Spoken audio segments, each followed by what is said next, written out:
Hey everyone, how's it going? Welcome to the NoDQ.com live recap of Monday Night Raw for Valentine's Day, February the 14th, 2022.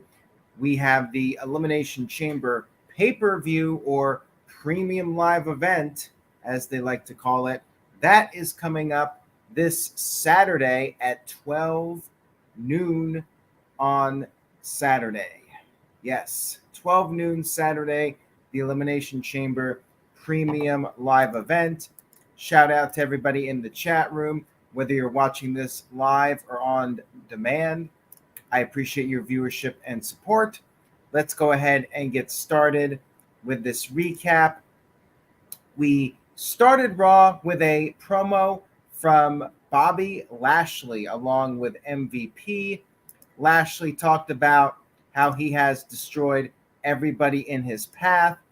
MVP said that normally Lashley, the WWE champion, would have a 1 in 6 chance of retaining his championship inside the chamber.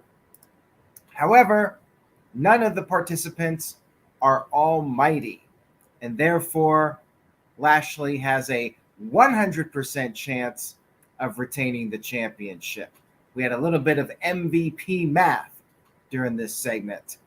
We had Seth freaking Rollins interrupting the segment. Seth Rollins came down to the ring, and you know how this goes. It was one of these interruption segments. Matt Riddle interrupted. He was wearing a toga because him and Randy Orton were having a yoga party or broga party, whatever they were calling it.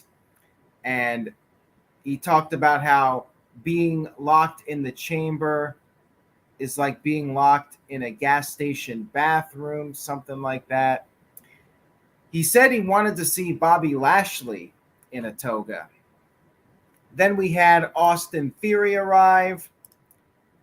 And then we had AJ Styles show up. Lashley said he's going to retain. Lashley was slipping on his words quite a bit, by the way. And then we had Cowboy Brock Lesnar show up. Lesnar put his hat on Austin Theory, and then he went over and had a stare down with Bobby Lashley. Really the only credible opponent in this match, the champion. Austin Theory jumped Lashley from behind, or not Lashley, Lesnar from behind, but he got taken to Suplex City, and then Lesnar took down Austin Theory with an F5, and then, just for fun, took a selfie with the body of Austin Theory, which is what Austin Theory has been doing to people for the past several months. Lesnar's stuff was very entertaining. I'm not the biggest fan of these interruption segments where all the participants come down one at a time on the mic, but I did like Lesnar's involvement in it. That was really the highlight of this opening segment, in my opinion. We then had the Street Profits, a little bit of a throwback to when they first started on Raw. They hyped up the show. They talked about the matches, and then they came to the ring for a tag team match against Rudolph. Yes, Dolph Ziggler and Robert Roode. And we had Tommaso Ciampa from NXT on commentary. Now, this past Tuesday on NXT, Dolph Ziggler made an appearance, and him and Ciampa were brawling. So now Ciampa was on Raw doing commentary, the cross promotion between Raw and NXT. And at one point, Ziggler was on the outside of the ring. Ciampa stood up. He did the sarcastic clapping for Ziggler, then threw some water in Ziggler's face.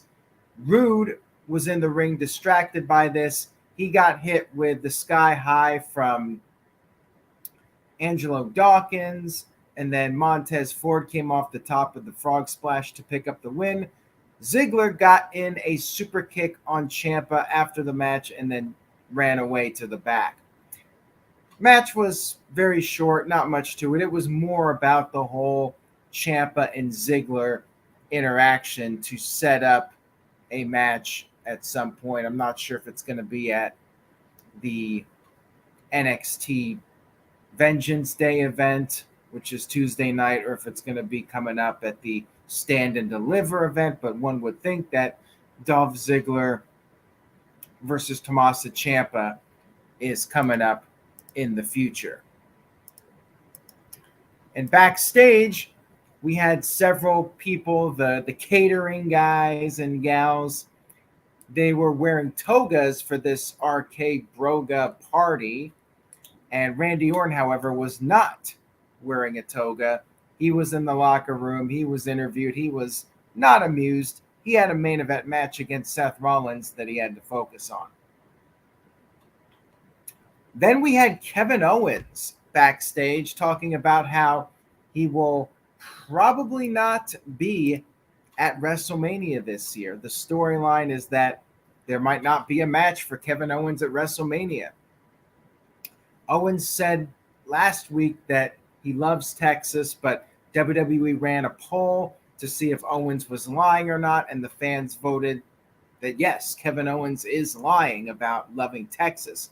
So Kevin Owens turned heel on the state of Texas and started ripping into Texas big time, said that if the United States was the human body, Texas would be the ass. Now, if you've been on No DQ or on Twitter or anywhere on the internet, social media wise, any wrestling page, you probably have heard the rumors about Steve Austin. Now, a couple of months ago, there was a report that WWE was looking to have Steve Austin involved in WrestleMania. Makes sense, right? Dallas, Texas. And let's face it, the ticket sales are good, but they still need another 20 to 30,000 per night for it to be a legitimate sellout. And now the rumors are really starting to come out that WWE is trying to get Steve Austin to come out of retirement. Now, over the years, there's been talk about that. Steve Austin has not returned. He's been one of the few guys to never come out of retirement. Will it happen? I'm thinking at the very least, he shows up, hits Kevin Owens with a stunner. Will he actually wrestle? That remains to be seen. Stay tuned, though. Very interesting that this talk is coming out. Will it finally happen? Will Austin, 57 years old, finally come back and do some kind of semblance of a match? Time will tell. We had AJ Styles versus Damian Priest for the United States Championship. Priest the champion, of course. And this was a pretty solid match between these two. Priest was able to avoid the phenomenal forearm attempt, and then he scored the pinfall victory. And there was a handshake afterwards between Styles and Priest. For now, everything is cool with them.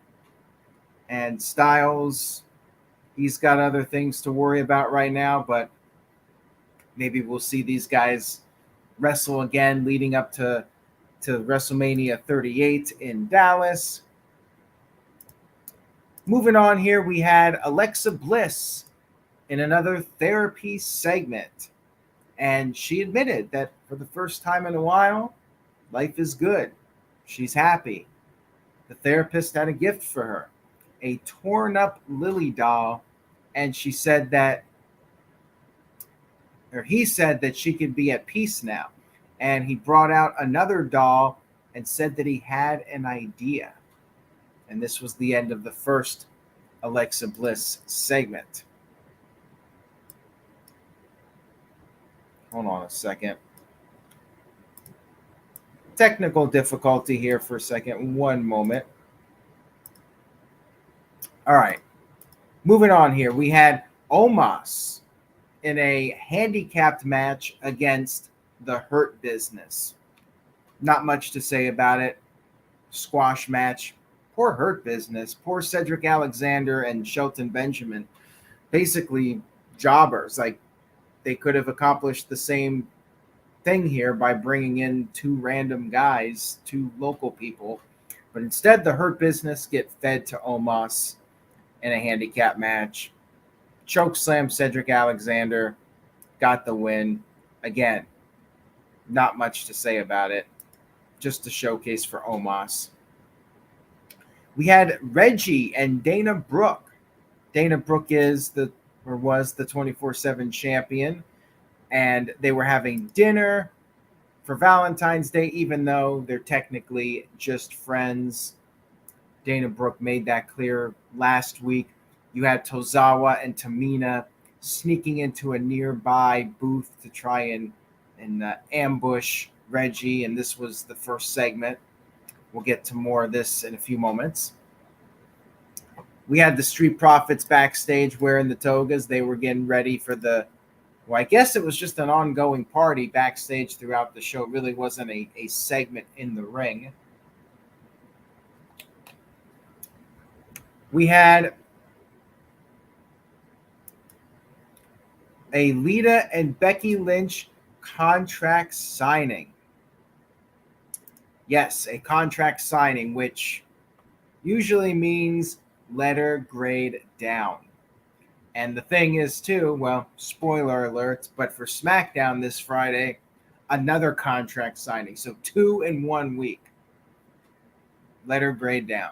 Anyways, Lita and Becky Lynch contract signing. Becky was looking like she hadn't slept the entire week. She came into the ring. She seemed very upset. And she wanted Lita to tear up the contract.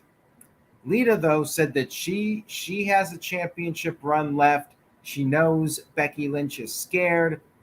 Becky said that Lita is going to push her to do whatever it takes to retain the title. Becky said she knows Lita's weaknesses, knows how bad Lita's neck is, will target the neck. Lita responded by saying that the only thing that's ending, it's not her career, but rather Becky's 500-day title reign, of course, including the run going back to WrestleMania 35, and Becky technically never lost the title. Becky then threw the contract in Lita's face and took her leave. So yeah, segment was fine. Contract signing, whatever, just to give the ladies one more promo in the ring before the show. Moving on here, we had a gauntlet match with the participants in the Women's Elimination Chamber match minus the 6th participant. So it was a 5-woman gauntlet match, and the winner of this gauntlet match would become the final person to enter the chamber match, giving them a significant advantage. Hamp Connell sent in a $5 super chat. Thank you, Hamp. I appreciate it. Says, what is more overdone and ready to end? Contract signing or in-ring talk shows? The in-ring talk shows don't even bother me that much. It's the contract signings that just feel really lackluster, and that has to be at the top. Contract signings, along with those segments where a match ends in a DQ and then it turns into a tag team match during the commercial break. Let's see. D. Martin 5th sent in a $5 super chat. Thank you for that. I appreciate it. It says, Becky referenced Lita's old neck injury from Dark Angel in 2002. Yep. And, I thought that was a good line to bring up the neck injury and Becky saying she's going to do whatever it takes. It was a good promo, but I just feel like the contract signings are not necessary and they're just really overdone, in my opinion. I feel WWE relies too much on them to fill time, and they do not come up with more creative ways to advance storylines and hype up matches. But anyways, gauntlet match. Rhea Ripley and Nikki Ash were the first 2 participants. Nikki got some offense, used the ring apron, worked over Rhea, but then Rhea was able to hit the riptide, scored the 1-2-3 victory. Liv Morgan was the second entrant in this match. And this was fine. This was good between them, but Rhea was able to pick up the win again. Riptide defeated Liv Morgan. Don't really think Liv Morgan is much of a contender at this point, unfortunately for her. Then we had Doudrop as the next entrant, and she might have given Rhea her toughest challenge up to this point, but Rhea once again got the W. After failing the Riptide, she did manage to hit it on Doudrop. Then we had Bianca Belair, and at this point, you pretty much know Bianca is going to be the one to beat Rhea Ripley. And they had a good match here, back and forth. Rhea hit a really impressive top rope drop kick, but Bianca kicked out of that. Bianca sold it really good too. But then Bianca was able to hit the KOD and picked up the win. She helped up Rhea Ripley afterwards. They shook hands, sportswomanship, and the announcer said that Rhea Ripley was in there for about 44 minutes. This gauntlet match took up almost the entire second hour of Raw. By the way, I forgot to mention, Raw was commercial-free first hour, and this was also on Sci-Fi. The Olympics still going on next week, back on USA Network. Hamp Connell sent in a $2 super chat. Thank you for that, Hamp. Says, Lita got hurt in a match. WWE blamed it on the show. Yeah, I don't remember exactly what happened with that, but I know that she was injured around that time period. I do seem to remember her doing this dive to the outside and getting hurt. That might be the actual injury in question here. I remember it was somewhere 2002, 2003. But yeah, I do remember that that show was going on around the same time that she got hurt.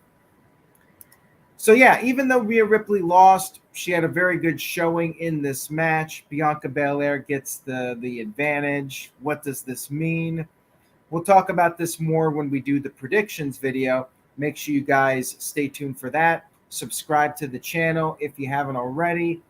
And tell a friend. Spread the word, and make sure you guys turn on that notification bell for updates regarding videos as they become available. Next up, we had Matt Riddle backstage playing the guitar. Alpha Academy attacked him. They crashed the party. And then we had another 24/7 segment. R-Truth and company tried to win the 24/7 championship, but they were unsuccessful. And Dana Brooke referred to Reggie as her best friend. He saved her again. She kissed him on the cheek. He said he wanted to try and take things to the next level, but she put him in the friend zone. And he said he understands. He shook her hand, but then Swerve, he turned it into a roll-up, and he won the 24/7 title from Dana Brooke. Serves her right for putting him in the friend zone. And then he ran off, and yeah, Dana Brooke was very upset. She got the check, and she was just beyond frustrated that she lost the 24/7 title, probably because she knows this was her ticket to TV time, this 24/7 title, and well, now that's gone. Next up, we had a tag team match. The Mysterios versus the Alpha Academy. Chad Gable cut a promo before the match, said he's never cheated at anything in his life, said that the fans last week helped RK-Bro win the quiz. The fans just worship cheaters like Rey Mysterio. Miz and Maurice arrived for commentary. Miz, of course, feels that Rey Mysterio is a cheater. Good match here. I enjoyed it. Crowd was very much into the Mysterios. Otis missed a Veda Bomb attempt. Dominic got the hot tag. Mysterios double teamed Gable. Otis made the save, but then he got sent into the post. Double 619 to Gable. Then the Miz got on the apron, He grabbed Dominic's leg. Dominic hesitated for a moment and then went for a crossbody, but Gable was able to counter it and grab the tights to pick up the victory. You know, he never cheats. He picked up the win, grabbing the tights.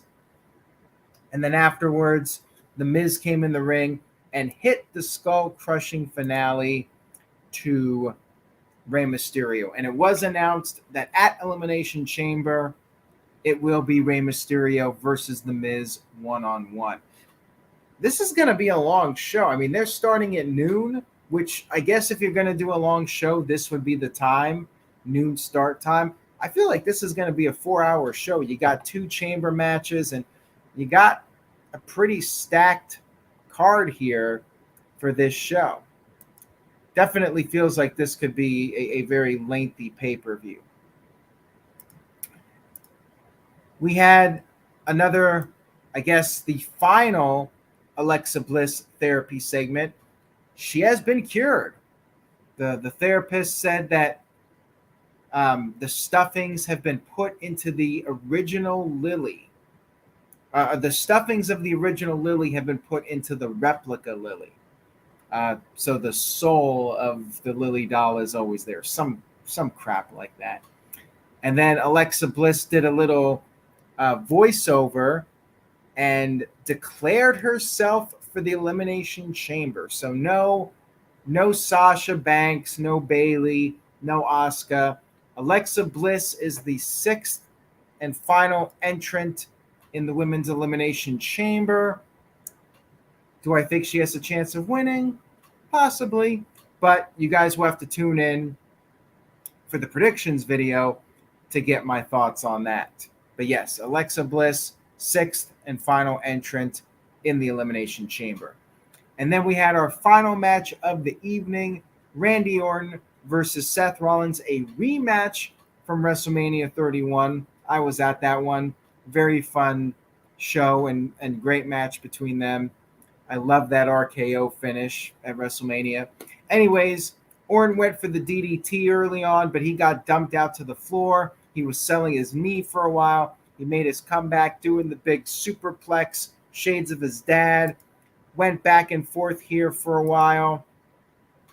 And Rollins went for a stomp, but he missed. Orton finally hit his draping DDT.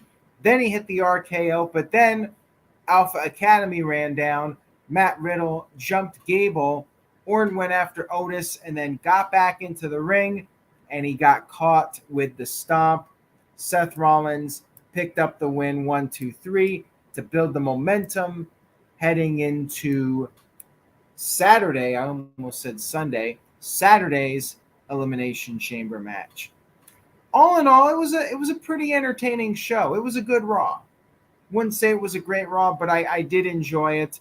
The women got a lot of time with the Gauntlet match. While it did feel like filler, it did have some good action, and maybe this did something for Rhea Ripley, her playing the Kofi Kingston role of lasting 40-plus minutes. Although, didn't the same thing happen with Shinsuke Nakamura? And while he has been on TV a lot, he had like 2 IC title defenses.